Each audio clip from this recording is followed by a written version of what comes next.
Okay, so this is the 2020 AAT, or Armored Assault Tank. So this set is now roughly about a year old. It is 286 pieces. Retails for $40. Not the best value for money in my opinion, but other than that, pretty nice little set. I actually managed to find this a little bit cheaper. I found about $30 at one of my local Walmarts, so I got $10 cheaper. So pretty decent set. You get some pretty cool minifigures. So I really had no plan to get this one. I was kind of looking for the Imperial Light Cruiser, and I found this one instead. So I figured I would get this just to kind of review. So plus I have some of the other ones. So, but yeah, we'll go ahead and get into it. You got 4 minifigures. One of them has been another set, but everything else has been all in this set. So, starting off, you get Ahsoka Tonno, which is actually the same Ahsoka you get in the Duel on Mandalore, and this is actually the first set she appeared in. So she was new and rare at the time, but you know, still pretty cool. You get another Ahsoka. Oops. So I'm not gonna show you the battle face. I have this one set to her more normal happy face. So, and then you get a 332nd clone, which is labeled. They actually labeled this as Ahsoka Tonno's clone, but her unit was actually named the 332nd, which was just the 501st with the kind of her like helmet painted to look like her. So pretty cool minifigure, I think. He's got the regular clone face, so there's that. And then you get 2 battle droids, or swamp troopers. We'll get into those in a minute. But this set's very small for a $40 set. Like, I think the price is really not that great. Like, just to give you an idea on how small this set is, I have my AAT from 2000, which is the very first one. Very nostalgic. It's probably my favorite one. And then I have the one from 2008, which was the first Clone Wars version of the set. I can't remember the piece count, but this one was about a $50 set at the time. So, oh, whoops. The tennis fell down. Just step around, so. Yeah, you can tell. Like, this thing is tiny compared to these two.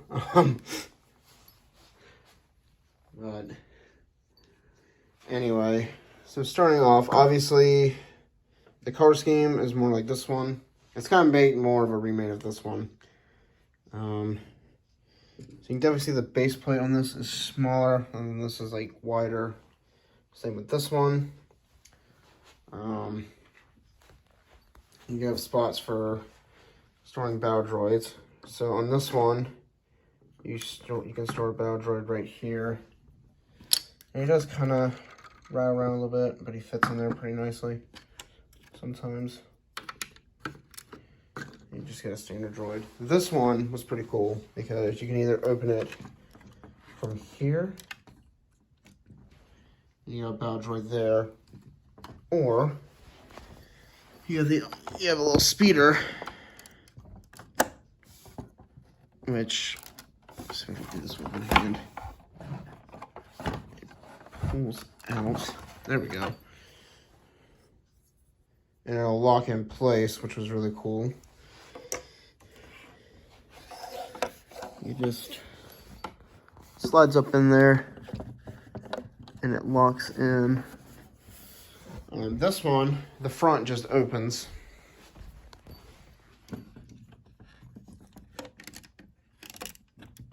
There we go. Sorry about that. The front just kind of lifts open anywhere you can really grab it, honestly.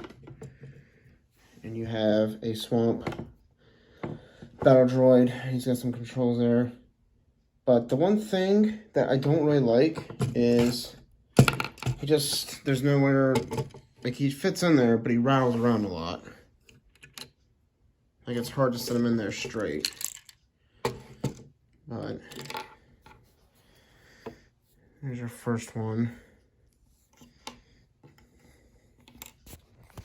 Let's see if I can get him this blaster. Oh, one sec. Oh.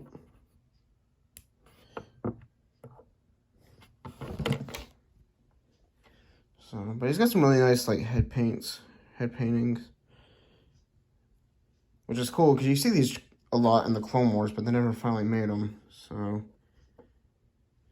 there's the inside of that, and it just closes.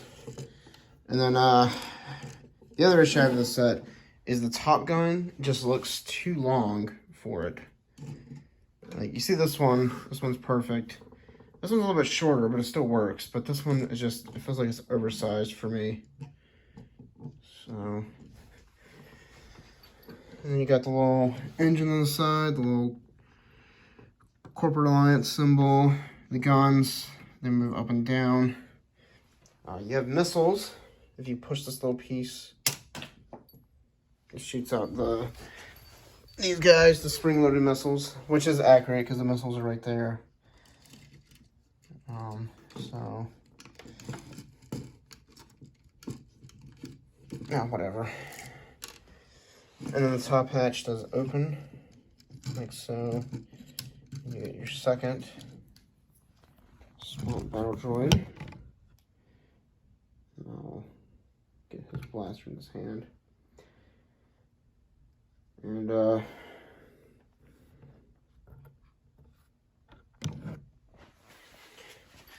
there is your 4 minifigures.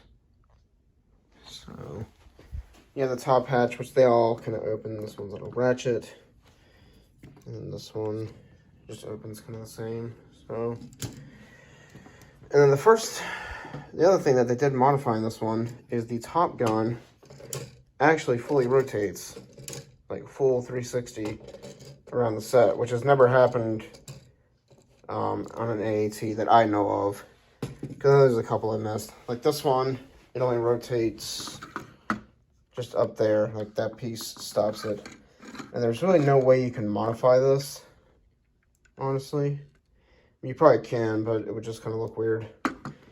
This one, it does the same thing. It stops right about there. But this one you can actually easily modify. If you notice that little piece right there, you just take that off, it can fully spin. This one just fully spins around it. So yeah, there's that for you guys. Hope you all enjoyed this review. If you're wondering my thoughts on getting it, don't know if I pay 40 bucks for it. I probably would pay no more than 30, honestly. I mean, the minifigures you get are cool. Don't get me wrong there, but the set itself, I think could have improved. And I just feel like 40 bucks is just kind of steep for not even a 300 piece set. And then one other thing I forgot to point out is you do get blasters for these droids, but you don't have a spot to store them. That's why I had them sitting on the outside. Like, there's nowhere on this tank you can store them. Whereas this one, you do have 2 blasters, and they're stored underneath the tank. If you guys remember our review, you got these old school blasters, which I thought was pretty cool. But at least you get a spot to store them. So yeah, there's that for you guys. Hope I didn't disappoint you. Again, not really gonna judge you if you want to get a set, but I just don't want you guys to overpay. So yeah, thank you all for watching. Be sure to comment, like, share the video if you enjoyed it. Also, be sure to subscribe and click the bell notification so you never miss an upload from me. And then be sure to Follow me on Twitter. Twitter link will be in the description, and also follow me on Instagram as well. And in case you're wondering, I did actually find the Imperial Light Cruiser, which is the last set I need for the kind of late summer, fall 2021 sets. So I'll be reviewing that next week, or next weekend. So be on the lookout for that. But yeah, thank you all for watching, and I will see you all real soon.